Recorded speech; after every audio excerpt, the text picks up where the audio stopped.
Hi, Michael. Thanks so much for making time for this conversation. We've actually had a couple of conversations recently that we got so carried away with that we didn't hit the record button. But I just would love to start, as I usually do in this series, with rather than me introducing you, like I've mentioned your work in my book, and I've been excited by your work ever since I first found out about it. And see you as one of the real pioneers of trying to include biomimetic thinking, but also at the systems level. How do we learn from ecosystems into the projects you work with in your architecture firm? So over to you with how did you get to do the work you're doing today, and tell me a little bit about your story. Sure. Well, thanks very much for involving me in this, Daniel. It's always a pleasure talking to you. So, in some ways, it goes back to when I was a teenager. I was passionate about three things: design, biology, and the environment. And at that stage, I couldn't see how those things fitted together. I thought about studying biology at university, but I didn't see there was a creative side to it. So I left that behind, studied architecture. And then it was really when I joined Grimshaw age 30 to work on the Eden project from the early stages. That's when I realized that there was a way to bring together those three strands of design, biology, and the environment. And then my understanding of the subject moved on in a really transformative way when I went on a 5-day course at Schumacher College. And that was led by Janine Benyus and Amory Lovins. And I learned more in those 5 days than the previous 10 years of going to conferences and listening to architects talk about how clever. So I led a lot of the projects that were pushing sustainable and regenerative ideas at Grimshaw. And I came to the conclusion that I wanted to set up my own company so that I could focus exclusively on this area, and to also try a new way of working as an architect. I had a feeling that architects tend to be rather reactive. You generally, as an architect, you wait for a client to come along. Sometimes you get a very good one, as we did on the Eden project, but more often than not, you get a client that says they want a sustainable building, but then often they've already chosen a site which is not ideal. Sometimes they've already got a team that's not ideal. And so from that point on, you're just trying to make the best out of a compromise. And I felt there an opportunity for a new way of working. There was a bit more like, say, the way a product designer works, where you have an idealized notion of what the project is, you develop it up to a certain point, and then when you know what it is and what it can do, that into which you find a client. And by doing that, my hope was that we could overcome some of the obstacles to faster progress. And there were a number of projects that we did. Like when I say we, I'm talking about my company, Exploration. So it's me and quite a range of colleagues. And it's always a collaborative process. I really enjoy working with a polymathic team. So I'm not from the school of thought that is has the sort of architect as the sort of iconic super designer, and the rest of the team are just there to realize the beautiful vision. It's not like that at all. I actually see the role of an architect much more like Benjamin Zander talks about the role of a conductor. He says that the conductor doesn't make a sound, but relies instead for his or her power on making other people powerful and unifying that into a cohesive result. So we've worked on a number of projects similar to the process I described, where we initiated them. The Sahara Forest Project is one such example. I'll come back to that. And then we've also worked on projects where we do have a client from the beginning, and generally that's been a client that wants to really go beyond conventional sustainability. And when I said that, what I mean is going beyond simply mitigating negatives. And we've just seen way too much of that. And in a way, we've had kind of 30 years of mitigating negatives, and that hasn't got us anywhere near to where we really need to get to. So, for instance, we did a design for an office building with a client called Dr. Ralph Belm, and he'd already a very high-performing, sustainable building, and became more and more interested in the idea of using biomimicry to go one step further on all the different aspects of the project. And we showed how we could achieve a huge saving in physical resources, a huge saving in energy, as well as making it a much better working environment for people in terms of their health and well-being.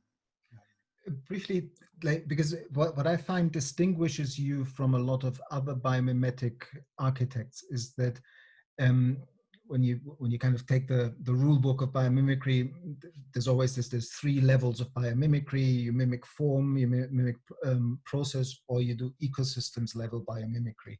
And I feel like you're one of the few who really works on, but with biomimicry much more in terms of patterns of flow and energy and regulating climate.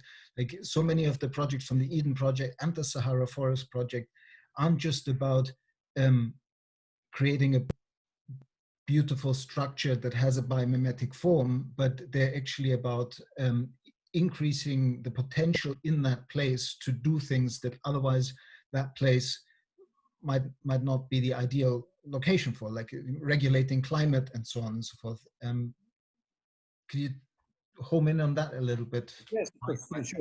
Well, I really like the way you describe in your book how planet Earth is an amazingly complex arrangement of nested systems. There are systems at a cellular level. We are a system as an organism, and as we now know, only 10% of our cells are human cells, the rest are microbial. And we have a relationship with a broader ecosystem, and that exists at local levels, regional levels, and all the way up to global levels. And of course, with the work of James Lovelock and Lynn Margulis, we know that, well, with a reasonable degree of certainty now, that the Earth exists as this amazing evolved set of interacting systems and self-regulating systems. It's interesting that's no longer considered controversial as a scientific idea. And so really the challenge for us in moving beyond sustainable into regenerative design, as I see it, is to see how we can integrate ourselves into those systems. And it's crucial that we look at the resource flows of our projects and we look at the potential of the place. And that idea of place, that's something that architects have been interested in for a long time, but it tends to be a cultural idea of place. And the architects that are good at the cultural aspects of place tend not to be the same as those who are good at the ecological aspects of place. And it's time we did both. You know, we need to really develop a deeper and broader understanding of what place is and how that forms an essential starting point for the design. This speaks very much to, like in my book, building on John Todd's definition of ecological design, elegant solutions predicated by the uniqueness of place, I added the word biocultural before uniqueness of place.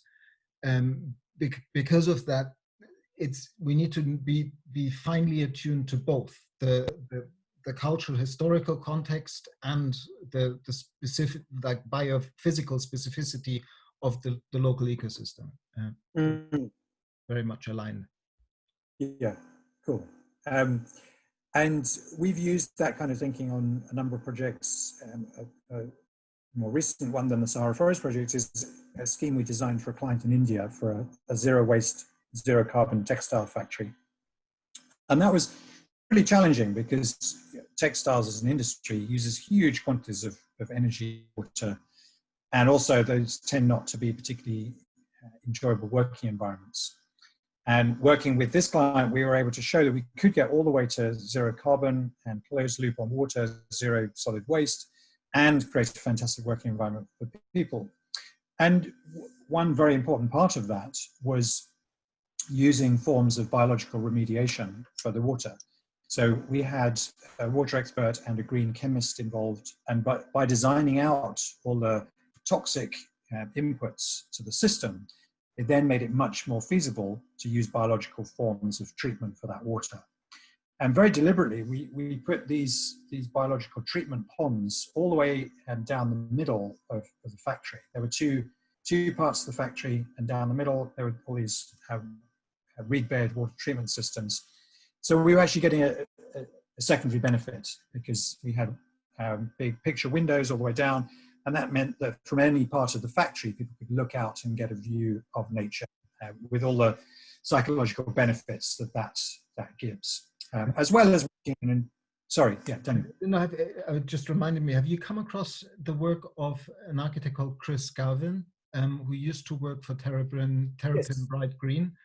Yes, Because he, I think, was the lead on when they wrote a report on the economics of biophilia and showed how what you just described for the factory, they were mainly looking at hospitals, how you can actually get a financial benefit in terms of how people work, how quickly the hospital turns over and heals people, if there's a lot of direct visual access to life in the building. Absolutely. That's the classic study. I think it was the hospital in Pittsburgh, and there was one particular ward where all the patients were recovering from the same operation. So it was a perfect controlled experiment. Half the beds had a view across a road to a blank wall, and the other half had a view to a planted courtyard with nice vegetation and so on. And the people with the view of nature recovered 8% more quickly, and the really dramatic difference was how much less they needed in terms of pain-relieving drugs. 50% less pain-relieving drugs. And quite apart from the amazing human benefits of that approach, think of the economic benefits of treating everyone 8% more quickly. That ought to, by now, be standard practice for all hospitals. Yeah. And it's a continuing frustration for me, and I'm guessing for you as well, that some of these benefits are so obvious, and yet we're still stuck in a very sort of slowly evolving economic paradigm that's reluctant to see the bigger picture.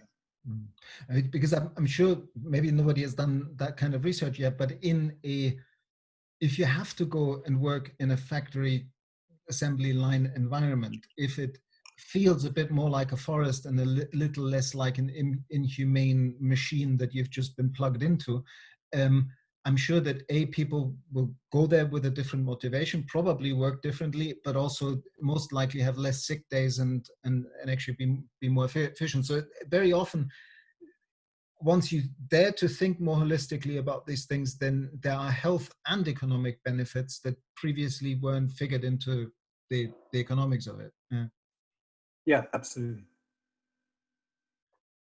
So in terms of the Eden project, like what is your thought on, because right now there's post-COVID-19 a lot of talk about maybe we should have, in our move towards globalizing and creating a globalized supply system, paid more attention to the fact that certain things are actually sensible to be able to supply to a population at a more regional or local level, because you never know when there might be a disruption to supply lines. And so there's a lot more talk about food sovereignty, a lot more people going back to growing food, and these technologies that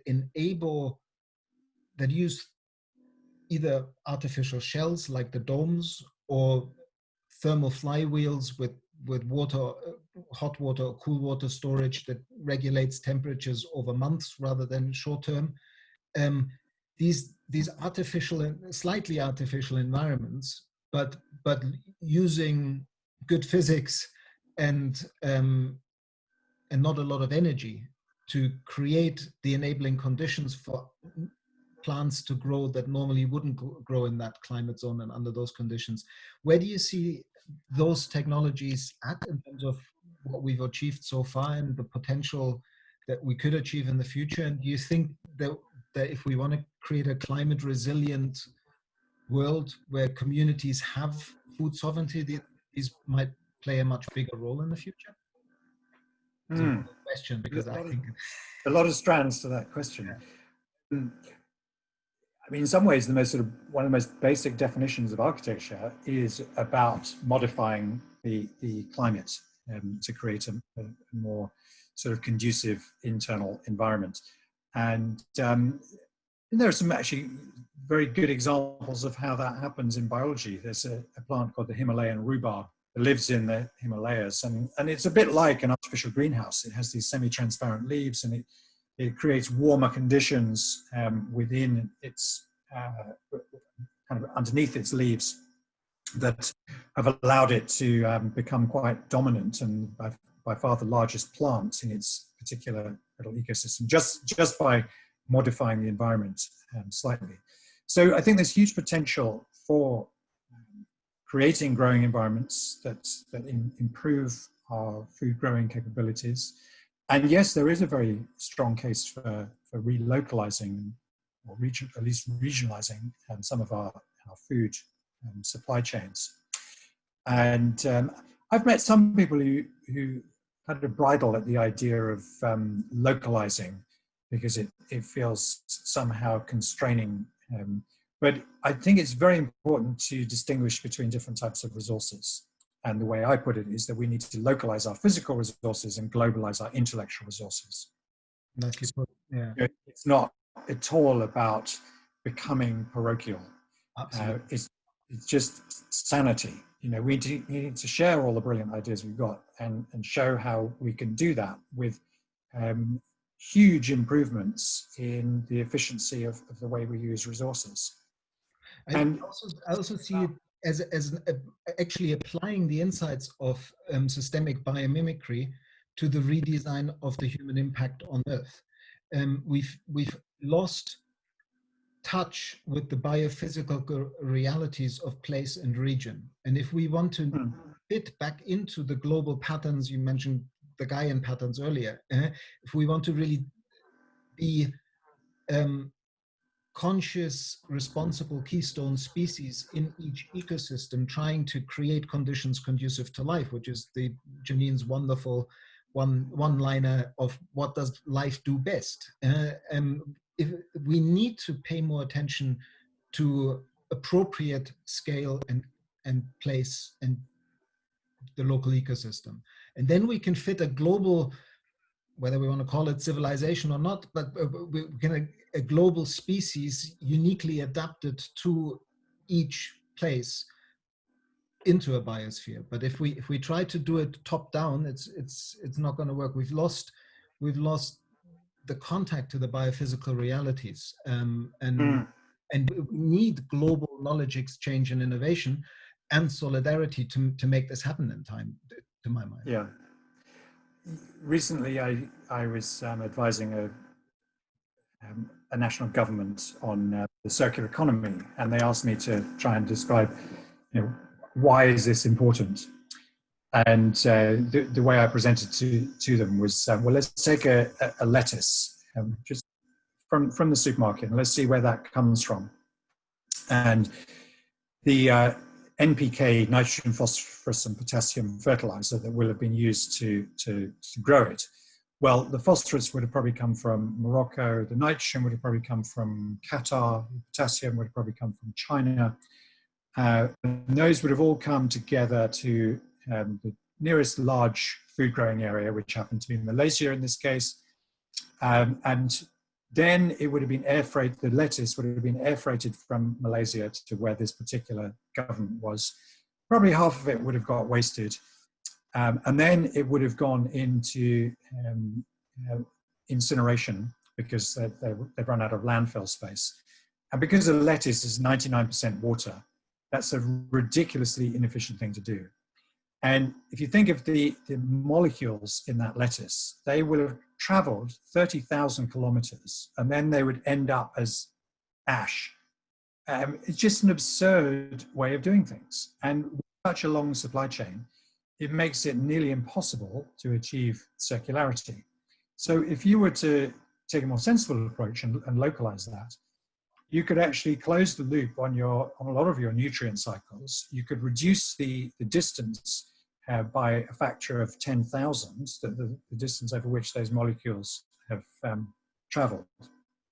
isn't that a much better way of doing things? We'll see.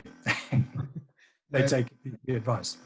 I think it's taken a long time for people to really begin to see the systemic puzzle. Like it was some people seem to be more able to think in patterns and systems than others, but I feel the COVID-19 response has given many more people everywhere in the world an embodied lived experience of these kind of systemic connections and the possibility of changing at a global scale. And for me, even if it right now looks like everybody's just bouncing back to some sort of undesirable previous normal, I feel that there are things at play now that will make it much easier to make people understand the importance of that kind of redesign, and that those kind of long supply lines are just in an era where we're facing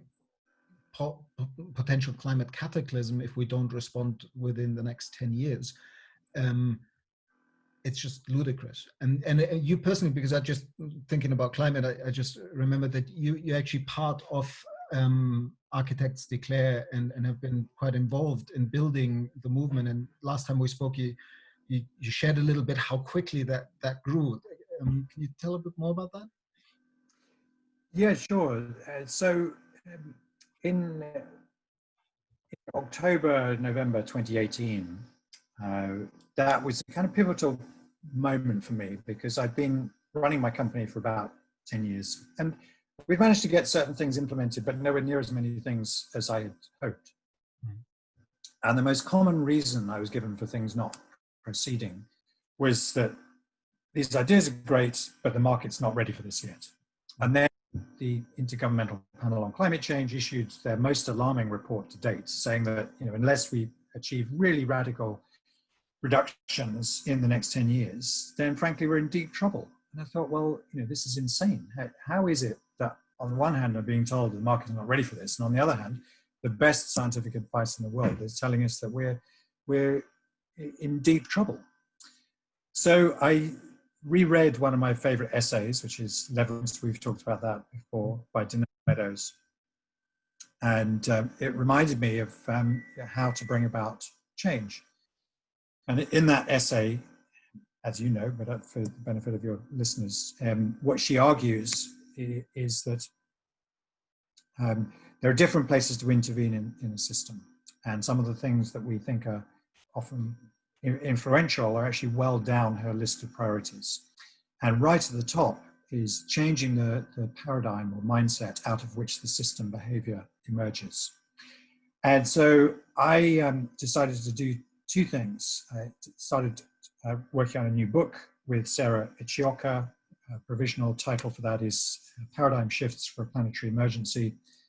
And then I met up with an old friend of mine, an architect called Steve Tompkins, for a rather gloomy drink in the pub to talk about, you know, what can we do about this. And out of that came the idea of getting a group of architects together to make a joint declaration. And as time went on, it became obvious that the thing to do was to make that a declaration of a climate biodiversity emergency.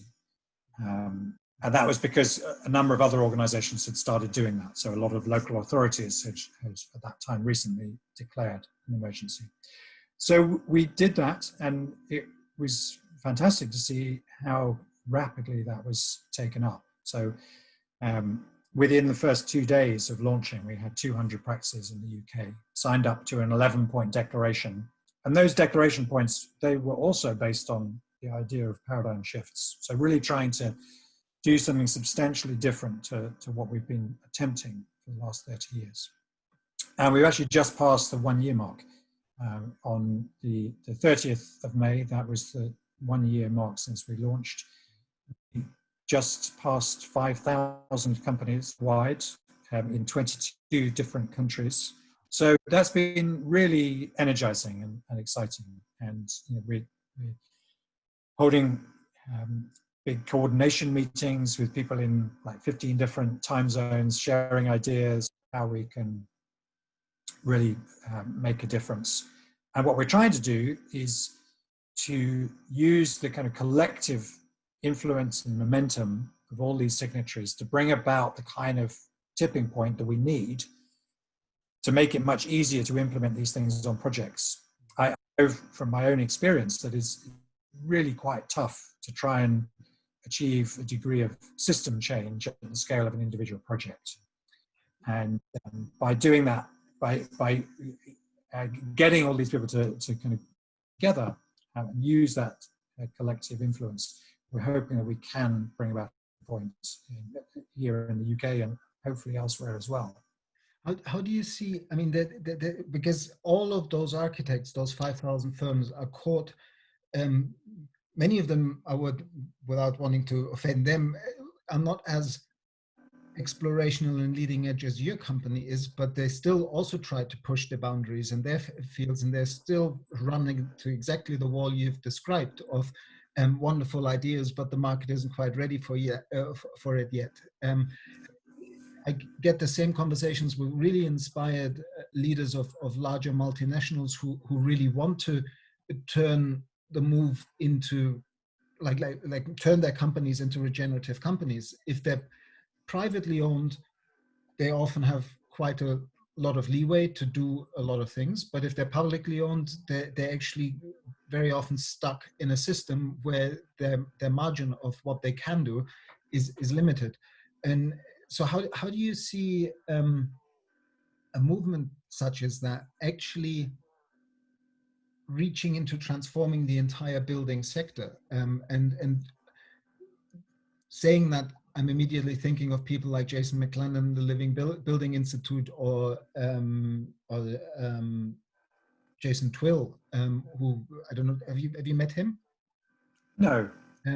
He's another person who worked a lot with the Living Building Institute. He's now in Australia. He's about to move to Dubai. And he's, for many years, been trying to transform, not as an architect, but with the large building constructing companies, the field of the built environment. Who do you see as allies in this systemic transformation, and how do you make that link from 5,000 firms saying we really would like to do different practice, and we need to shift the clients? That's another question with so many strands to it. So one of the chapters that Sarah and I are working on in our book is about maximization of agency. And it seems to be perhaps almost universal as a human tendency to sort of minimize our agency and think, well, I'm only an architect and there's only a certain amount I can do and so on. I certainly see a lot of that, even amongst really quite senior and influential architects. And I see the same thing with companies who say, well, we're answerable to our shareholders and we have to deliver good quarterly returns and so on. So there's not much we can do. And then I see it from the media as well, saying, well, we have to create the stories or programs that people will watch and the advertisers will tolerate and so on. And so it's this kind of vicious cycle of agency minimization. And the more we do that, the more it encourages other people to minimize their agency. But the good news is that if you flip that, the same is true. If we choose to maximize our agency, it can have the same sort of viral effect on others, encouraging everyone to maximize their agency. And that's what I see we need to do now. When we come up against some kind of obstacle that's perhaps slightly higher up in the chain of influence, it's not enough to just say, well, I've done as much as I can. We need to see how we can overcome that obstacle. As an example of what I mean, I gave a talk recently at a conference called Energy Disruptors, and there was one of the very senior members of Shell there saying, well, we have to compete in a commercial environment. And unfortunately, I didn't get a chance to speak to him after, but if I had done, I would have said to him, well, look, I think things have changed. You need to now change the commercial environment. You could perfectly well get together with the 4 other major oil companies and say, look, if we carry on as we are, our kids will despise us for our lack of courage, because we knew what was coming. We need to change this. So if we work together, we could actually change the commercial environment. And I've heard from some people working in the oil industry that there's a lot of support for transformation within the industry. They want to see this transformation. And so, coming back to Architects Declare, we're really trying to encourage people to maximize their agency, and where that's difficult, to see how they can change things. And because now so many different organizations have declared a climate emergency, increasingly we're going to find projects where the architects, the whole design team, the client organization, and the local authority planning department, all of them have declared a climate emergency. And that ought to be an opportunity to really raise the level of ambition and all work together to see how you can maximize the potential. Yeah, and link in with engineers declare and all the other because yes, yeah, well, exactly. So in the UK now, we have architects declare, structural engineers declare, civil engineers declare, M&E engineers declare, project managers declare, landscape architects declare, and then there's a separate organization with, I think, 22 of the largest property developers who declare emergency. So it's definitely part of a growing movement. It reminds me of, like, last week I was speaking with people from Volans, and we touched on how sometimes there's a real discrepancy between the conversation you can have with the individuals in companies, if you talk to them as individuals over the tea break or over lunch, and the roles people then play in their professional environments. And I in that conversation, I was reminded of a situation that I had with a consultancy client, where that was really stark to me. We were working on a future exhibition of a museum with a lot of bright people in the room, but the future that they were projecting was a garish kind of sci-fi future of everything done by technology. And then when you had conversations with them and over the tea break and asked them, would you want your children to grow up in that future? They were, hell no. Yeah. But in their professional roles, they felt that they were at their brightest and most, because they were working for whatever space agencies and large technological firms, that they just had to push this techno dystopia as a techno utopia, and it wasn't what they actually wanted for their own lives. And in that experience, I came up with this. I still haven't written the essay, the title for an essay, Values Schizophrenia. And I feel we're very often, the professional roles people are held in the playing field that is still rigged towards the degenerative system, we create this value schizophrenia, but where we, and that then reminds me of the famous Buckminster Fuller quote, in the end, only integrity is going to count. So if we don't now in all our professions step into clearly saying, I'm not going to be part of predatory delay anymore, I'm going to speak to the real transformative values that I actually hold when I think of the future that I would like to co-create, and name these idiosyncrasies or inconsistencies. But it's a tricky one to do that and still stay in a job. Wonderful to hear that there is so much movement now throughout the entire spectrum of the built environment. Is it mainly UK, or do you feel that this is actually popping up in lots of other countries now as well? I mean, you said 22 countries, but is it, the buzz is mainly in the UK with so-and-so declares, or do you find that it's going global? Well, I mean, they're very active in Australia. Proportional to the size of the population, they've got way more signatories than we have. Canada is also really active. I mean, I'm just talking about the Architects Declare and so on. My impression is that there's quite a lot going on in France at the moment as well. With one or two quite inspiring city mayors like Anne Hidalgo and so on. The Netherlands is also pretty active. Excellent. So it is a globally growing movement. That's really good to hear. There's a couple of things that I still wanted to get to. One of them is an update on what is happening with the Sahara Forest Project? Because I included it in my book. I still use it in slideshows, but I think I've seen that the prototype has been built. There is a physical installation that runs. Yes, so we built a prototype in Qatar that was opened by the Emir of Qatar during the 2012 climate change talks. Mm. That's 8 years ago already. So that worked extremely well. We managed to grow cucumbers throughout the summer with half the amount of fresh water of conventional approaches. And we also used that opportunity to really test all the different elements of the system and to monitor the regenerative benefits. And we had hoped that we were going to be able to go straight through to commercial scale up in Qatar.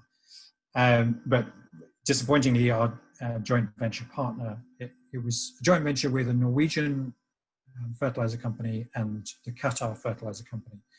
And the Norwegians were absolutely delighted with it. The Qatar fertilizer company decided it wasn't close enough to their core business. So they decided not to proceed, which was disappointing because you can't really do anything in Qatar without a joint venture, a Qatari joint venture partner. So after quite a bit of work trying to find an alternative there, we decided we were going to have to relocate that to Jordan. So we built a version in Jordan that was 3 times the size, and that's operating. There was a deal with a company to supply vegetables to them. So you know, it's proceeding, but it's still quite tough. You know, it shouldn't be as difficult as this, really, to realize projects like that. And that's partly because there are a lot of benefits that come out of a project like that, secondary benefits that aren't really accounted for in conventional economics. So you know, we showed on the Qatar project that we were able to achieve a really substantial regenerative benefit in terms of the amount of plants and animals that return to the site. We were able to stabilize the ground, sequester quite a lot of carbon into the soils, and so on. And you know, most of those things are quite difficult to monetize. It's an ugly term maybe, but that's what you need to do if you're to compete with a very sort of hard commercial environment in the world of food growing. I mean, in that particular case, I always felt that for me, when I saw the involvement of the large fertilizer companies, initially there was a little bit of an alarm going off, and then I sort of thought of it, and the way that I made sense of it for myself was that at the scale that it was actually envisioned, of really bringing back microclimates in it, like restoring the hydrological cycle by bringing back trees around the coastal fringes of the Sahara, using that technology, then it's part of the transition to use external inputs to get it going. But once it establishes itself, it actually creates a cycle that is much more localized in terms of nutrient flows. Did you look into that part of it, the whole exporting fertilizers to feed the system, like imported fertilizers to feed the system? Yeah, sure. I recognize there are some tensions there, but the Norwegian company we were working with, Yara, they kind of reconceived of their company quite a few years ago now, so that it was no longer just about manufacturing fertilizers. They have rebranded themselves as experts in crop nutrition. So they were very interested in some of the approaches that we were experimenting with that would use far less synthetic fertilizer. So looking at biochar and even using seaweed to form organic fertilizers and so on.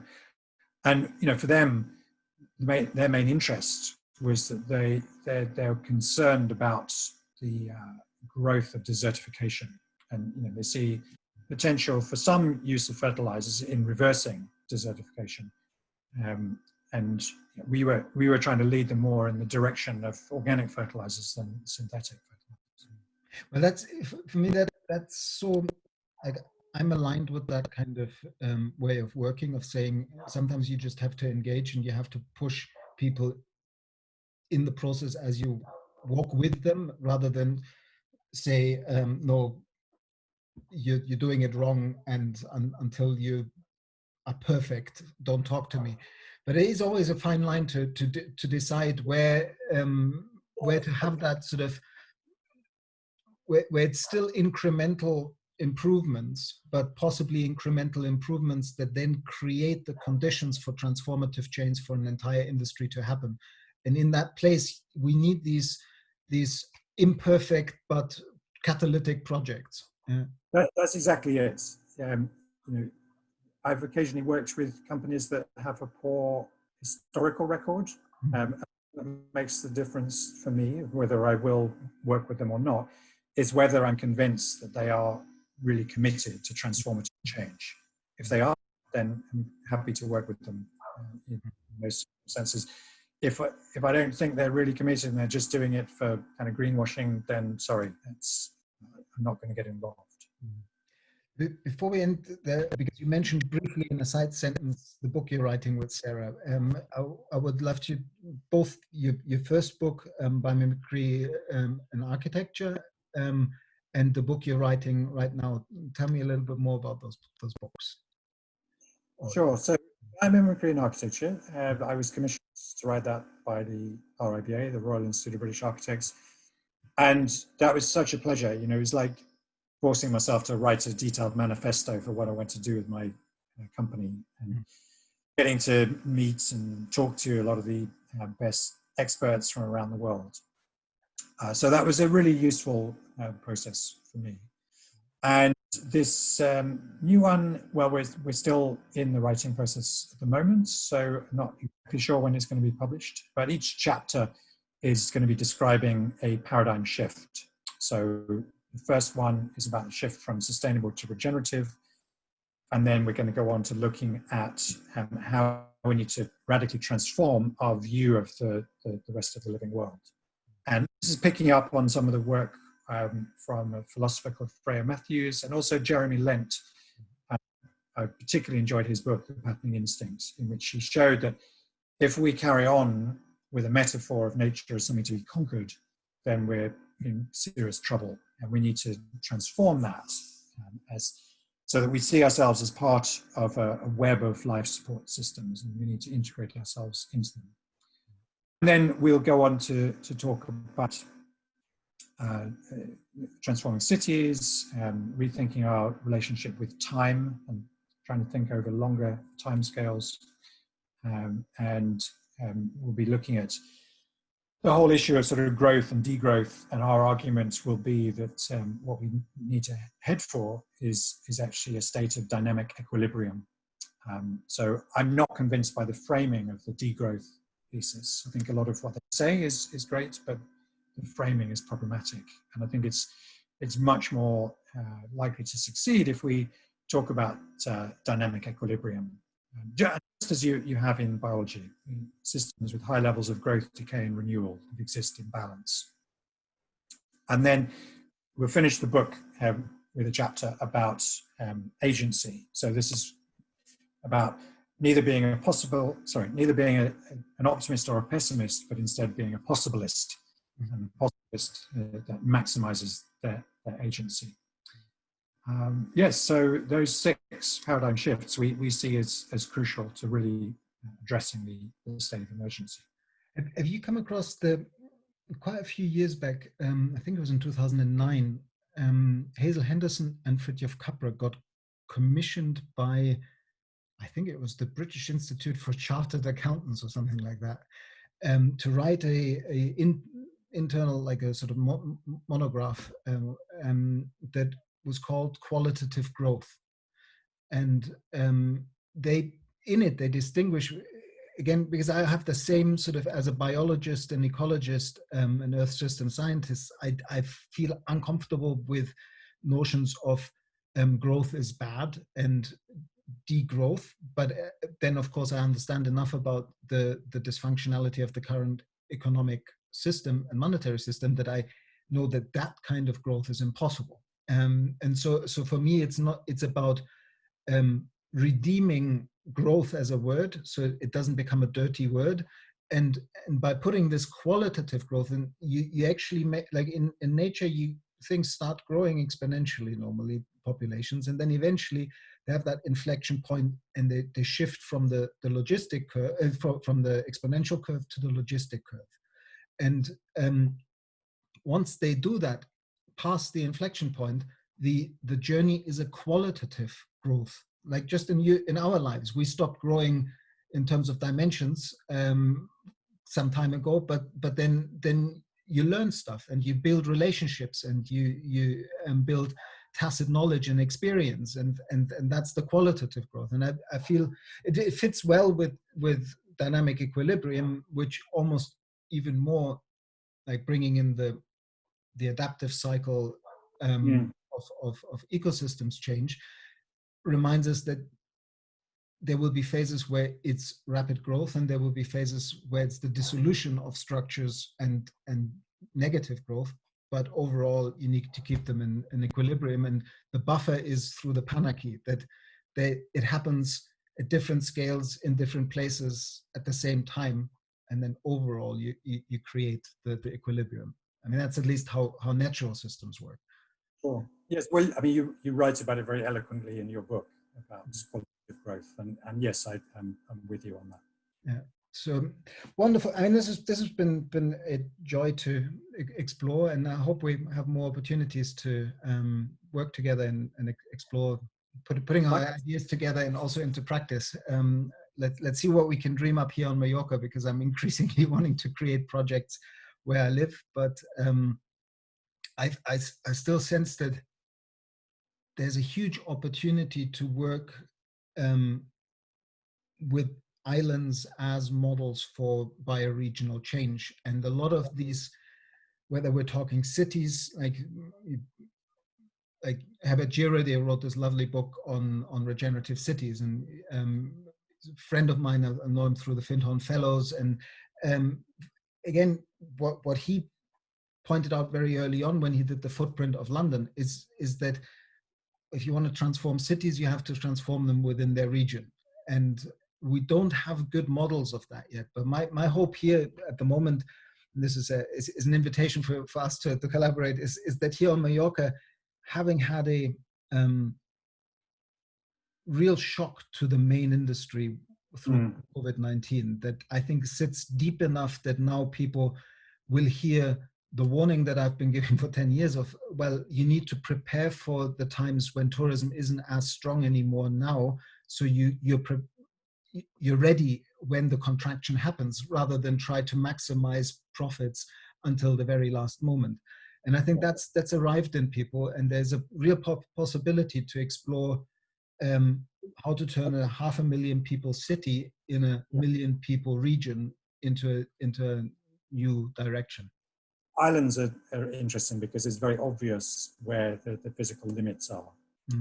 That's not always so clear with a city that's part of a larger region. So yeah, it would be an pleasure to work with you on something. And thank you so much for involving me in this, Daniel. Great, wonderful. Let me just